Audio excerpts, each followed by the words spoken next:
අන්ත මොනවද හිතන්නේ? මේ ගැටලුව ගැන. தான் அரசியலில் நீண்ட காலம் நீடிக்கப் போவதில்லை என நாடாளுமன்ற உறுப்பினர் அர்ஜுனா ராமநாதன் தெரிவித்துள்ளார். நேற்று சாவகச்சேரி பகுதியில் கைது செய்யப்பட்டு அனுராதபுரம் நீதவான் நீதிமன்றத்தில் முன்னிலைப்படுத்தப்பட்ட நிலையில் பிணையில் செல்ல அனுமதிக்கப்பட்டார். இதன்போது சிங்கள ஊடகங்களுக்கு கருத்து வெளியிடுகையில் அரசியல் கலாச்சாரத்தின் மீது தனக்கு எந்த அனுதாபமும் இல்லை என அர்ஜுனா தெரிவித்துள்ளார். தான் இதுவரை யாருக்கும் வாக்களித்ததில்லை எனவும் இது மக்களுக்கான அரசியலில் ஈடுபட்டுள்ளதாகவும் குறிப்பிட்டுள்ளார்.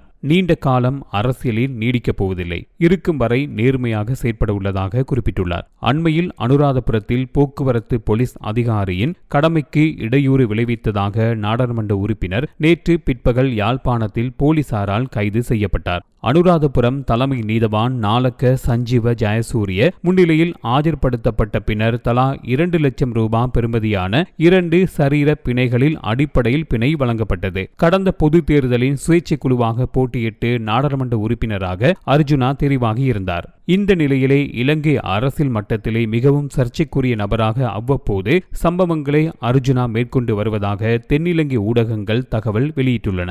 அடுத்து வரும் 5 வருடங்களுக்கு நாடாளுமன்றத்திலே பெரும் தலைவலியாக அர்ஜுனா ராமநாதன் செயற்படுவார் என அமைச்சரவை பேச்சாளரும் அமைச்சருமான டாக்டர் நலிந்த ஜெயதிස தெரிவித்துள்ளமை குறிப்பிடத்தக்கது. පොඩි කට්ටිය අතරත් ප්‍රසිද්ධයි ඔබතුමා. ඒ කියන්නේ දේශපාලන වශයෙන් විශාල ප්‍රසිද්ධියක් ලැබලා තියෙනවා. එන්න ඕන කියලා MBBS MSc ප්‍රොජෙක්ට් මැනේජ්මන්ට් ඔය ඩිග්‍රීස් මොකුත් කරලා නැහැ. මට දේශපාලනේ ඇත්තටම කැමති නැහැ. අවුරුදු 38 මම කවදාවත් ඡන්ද දීලා නැහැ. දැන් ඇත්තටම වෙලා තියෙන මිනිසුන් වෙනුවට.